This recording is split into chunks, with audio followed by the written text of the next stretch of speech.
What's up, Brander fans? We are back with another Broadway Breakdown. This is the real episode 13. Realized last episode I didn't exactly know how to count. I claimed that was episode 13. However, this really is episode 13, and holy shit have things changed for my brand. For us here at BroadwayBlueBleeder. You guys have been absolutely phenomenal. At last check, my last video from 2 weeks ago was almost at 1,000 views. It's mind-blowing. As you can see from the stupid grin on my face, I never would have expected that.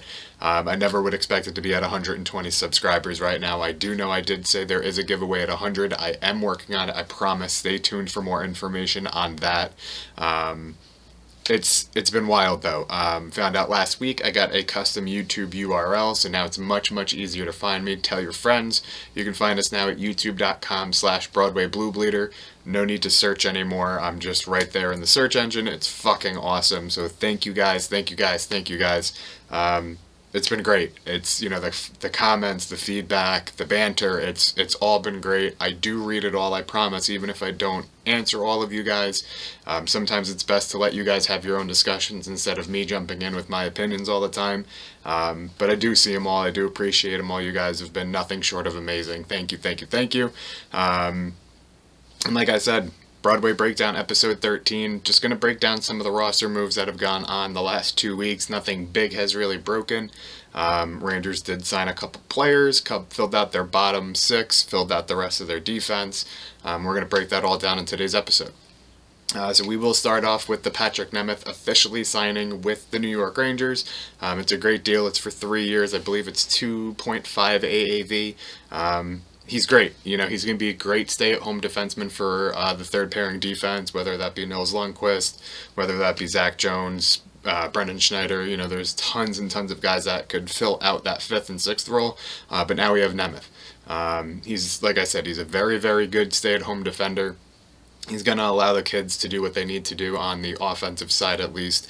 He's big, he's physical, he's a burly guy, and really if there's an injury anywhere in the defensive grouping, he can kind of slide in and take over for, you know, any role really. So I think he was a great signing, one of the best signings I'd say by Drury up until this point. So, you know, it's great to have him along. It's great to have another guy that can kind of just jump in and take over a game. Not take over a game, but he can jump in and, you know, let the kids do what they need to do. Let the offense hum and be a good defender. It's something that we don't really have much of, or we didn't have much of. Now we seem to have an abundance of it, and it's a great problem to have. We also signed Dryden Hunt. He's more of a third, fourth liner, if that. More of AHL fodder depth. Doesn't have a lot of experience in the NHL. I know he's got more games played with the Panthers AHL organization, but he's another physical, gritty kind of guy. We all knew that was going to be the keywords going into this offseason, and they've definitely gone out and done what they said they were going to do, for the most part. We'll get into more of that in a little bit. They also signed Greg McKegg officially. He's back in the New York Rangers uniform. I believe his contract is a two-way contract, so he'll be able to bounce back and forth between AHL and the NHL level, filling in at center, fourth line depth, you know, physicality fighter that we need. So not a terrible signing. It's not a long-term deal. It's not an expensive deal. Like I said, these are all mostly filling out the depth roles that we've accomplished finally. Also went out inside Jared Tenorti, who at the time would have been our physical brawler, boxing style kind of guy. He's a seventh D-man, AHL depth. Nothing special, nothing big to write home about. He is 6'6", 205 pounds. He's solid. Again, he checks off every box of the physical grit, toughness that the Rangers set out this offseason to acquire, and they did. He's a big hitter, he's tough, he fights, but he doesn't bring much else. You know, his underlying analytics aren't the greatest. He's not really a typical D-man anymore. He's more of that physical, goonish type guy, which at the time would have been, you know, an okay signing for us to have, because we do need that, especially in defense. Outside of Trouba and Lindgren, there really isn't much there. So, of course, Tenorti came along, and then silently, I believe it was on a Saturday night, probably around 9 o'clock, 9:30. I was getting sick of everything going on in sports at that point, still big on the Eichel hype, still hoping he was coming, nothing really going on. I kind of put my phone down, And then my phone started blowing up because the Rangers went and traded a third-round draft pick for Ryan Reaves. Now, a lot of people kind of took my take wrong on Ryan Reaves. I know he's a great teammate. The guys in Vegas are already upset that he's gone. Guys in St. Louis were upset when he left them. You know, he is a great locker room presence. He's a veteran. He's been around the league, and he's been around for a while. So he's a great piece to add to a very young team. However, we all know he doesn't bring much skill to the table. Like I said with Jared Tenorti, the Rangers wanted to add somebody that can fight, that can stick up for the club. They went out and got Tenorti. They went out and got Nemeth. They went out and got these big guys that can do that. Barclay Goodrow, he's not much of a fighter, but he can hit. He can give that nastiness, that edge that the Rangers sorely need. You know, and if he needs to stick up for a teammate, he will. And they went out and got Tenorti, who's another heavyweight fighter. And they go out and get Ryan Reaves, who's another fighter. So at the same time, they brought in two guys that really don't bring much besides fighting to the table in Tenorti and Reaves. I don't understand why the need for that much. Tenorti's not going to be playing a lot of games unless there's a catastrophic injury, or Nils Lundqvist or Zach Jones or whoever it is isn't ready to take the next step to the NHL level. In that case, we have a third pair of Tenorti and Nemeth. Not the end of the world, but then why are we bringing in Ryan Reaves to do the same exact thing that Tenorti's doing? I get it. I like Reaves as the player that he brings to the table. The physicalness, the toughness, the grittiness, the fighting, the bullshit that he won't take. I get it. I love it. I just don't understand why we went out and got an abundance of it. We're not in, the 1990s anymore. It's not all about having a fourth line that can just fight, because at this point, that's all we have for a fourth line. If you're looking at Morgan Barron, Reaves, and Blaze, you're not getting a lot of production out of them. And I understand the people out there that say we need tough guys to stick up for the young guys. I get it. I totally get you. But you're also getting this confused with thinking it's a deterrent. Having Ryan Reaves on the team isn't going to stop Tom Wilson from doing Tom Wilson things.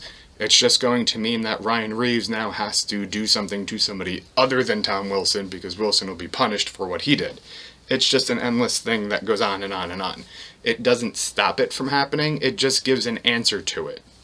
Panarin's thing could have still potentially happened even with Reaves on the team, because Reaves wouldn't have been out there for the power play. So Tom Wilson still could have done what he did, he just would have got his face punched in. And I get the need for the response, I'm not arguing that whatsoever. I'm just arguing that the fact that I feel like the Rangers kind of went out this offseason and sacrificed more of their skill guys to get tougher. And I don't necessarily think that's the way this team needed to go. Which brings me into my next point, the Booch trade. I totally understand. I don't understand the reasoning why they did it so quickly. I understand Booch was not in the long-term plans for the New York Rangers. I get he was commanding too much money, and I get he needed to be moved. I don't understand why they moved him for what they did and when they did. Reports have come out since the Booch trade that the Rangers were going to let him walk for nothing. That is mind-blowing. Booch last year, I will go out and say, was the best forward the Rangers had. He had a complete season from start to finish. He was better in a sense than Panarin. He didn't miss time. Every game Buchnevich played in, he was a factor, whether it was on defense, offense, penalty kill. He led to something happening in each game. Yes, he missed a lot of shots. Yes, he wasn't the greatest offensive player we had, but he was probably the best two-way player the Rangers had last year. And they let him go for basically a third, fourth liner and a draft pick in the offseason. I don't get it. And I know there's someone out there, or you guys rightfully so pointed out that he was looking to make X amount of dollars. Correct, he totally was, and I get that. But it wasn't going to happen this year. He was still a restricted free agent. We would have tendered him, hey, if somebody wanted to give us a couple draft picks to sign him with an offer sheet, by all means, take him, because we would have gotten more than we got from St. Louis. If nobody wanted to tender him, then so be it. He's on the Rangers for another year, a 1-year cheap deal where we get to keep the skill alive. Yes, I understand we needed to create space for the kids to play. Totally get it. But that top six could have been the kids still. He still could have fit Laf, Kakko, Panarin, and Buchnevich on the top six lines. would have worked out. You would have had your best player returning from last year. And if things didn't go well and it didn't look like we were making the playoffs, you trade him at the deadline to somebody that needs him. Or if you are making the playoffs, you can still use him as a trade chip to get somebody even bigger to help the team even more. That's the biggest thing I hate about the Buchnevich trade. Again, I understand the math, I understand the money.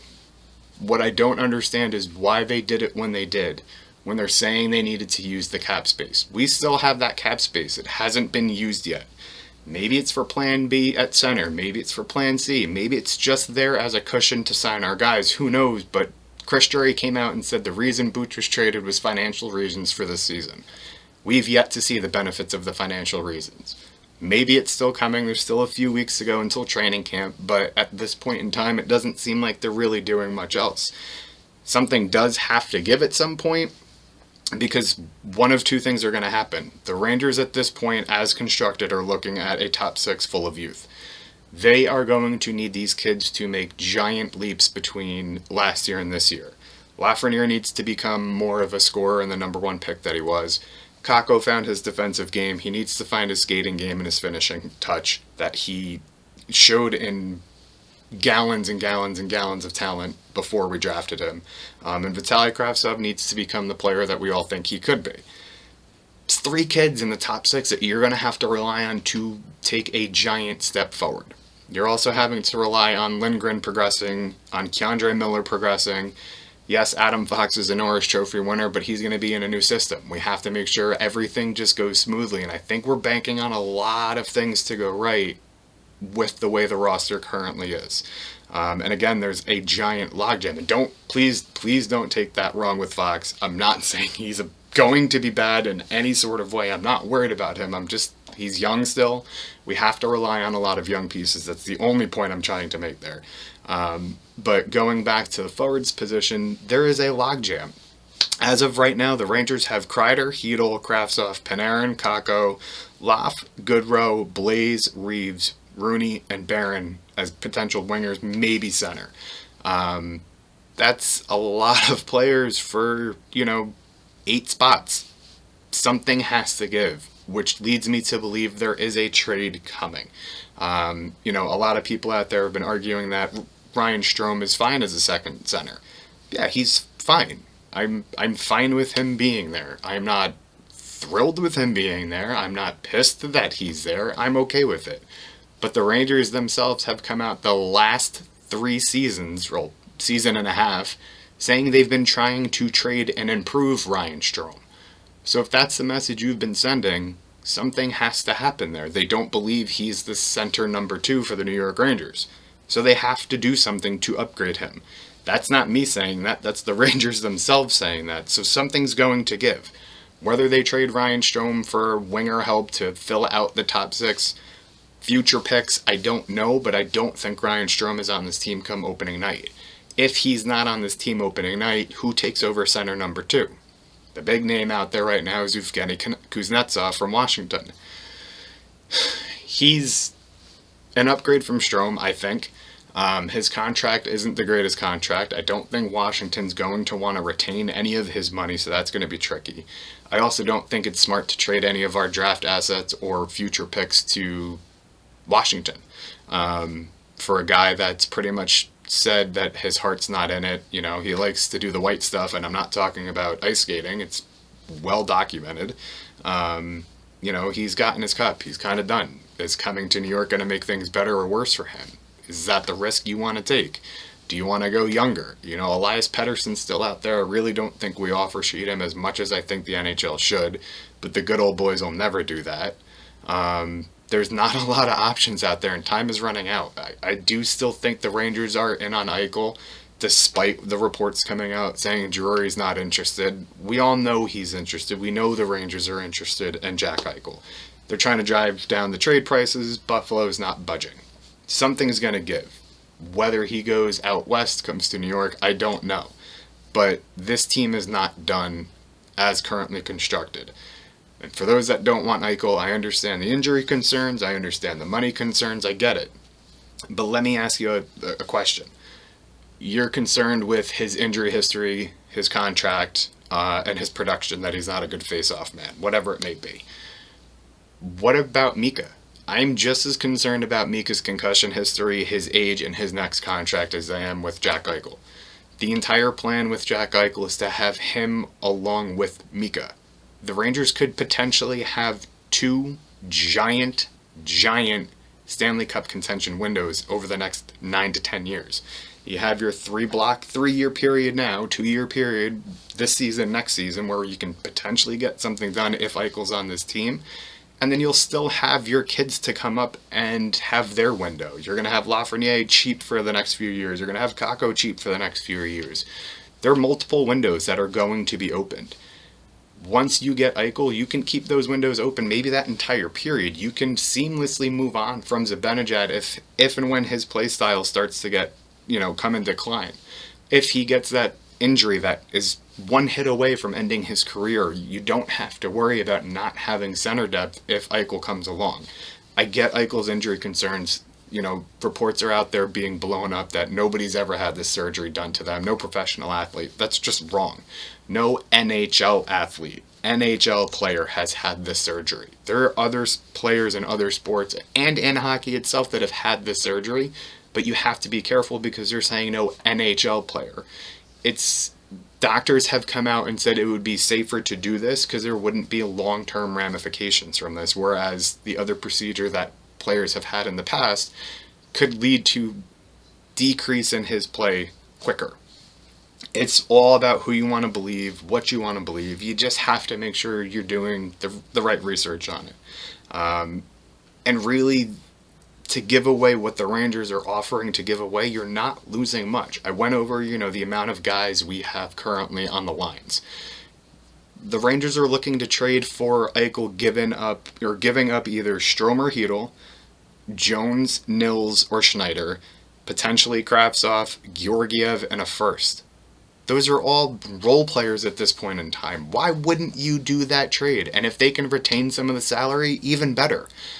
I personally think Jack Eichel could push this team over to the next line and make us Stanley Cup contenders. That's my personal thought on it. I know people don't believe me, don't want to think that, and it's totally cool. I've said that before. It's just my opinion. I know people are going to jump on it. But something has to give. End of story. Something's going to give. This team is not done. Training camp is not far away from us. I think we're 4 or 5 weeks out. Something will give between now and then. It has to. I would put a promise on it. I don't know the Rangers. I don't know anybody. I have a very strong feeling something is going to happen, and we are going to be in the market for a center, and we are going to make a trade for that center. Who it is, when it is, I don't know. But that's just, again, what we're looking at, what the Rangers have said, and some pieces being put together that coming from everyone. Other than that, like I said, I didn't think this video was going to be this long. I apologize for rambling on a few things. Not much else to go over. The giveaway is coming along. I do know I am over the 100 subscriber limit. For those that don't know, once I hit 100 subscribers, we were going to be giving away a Mike Richter puck, which is right here, nice and autographed.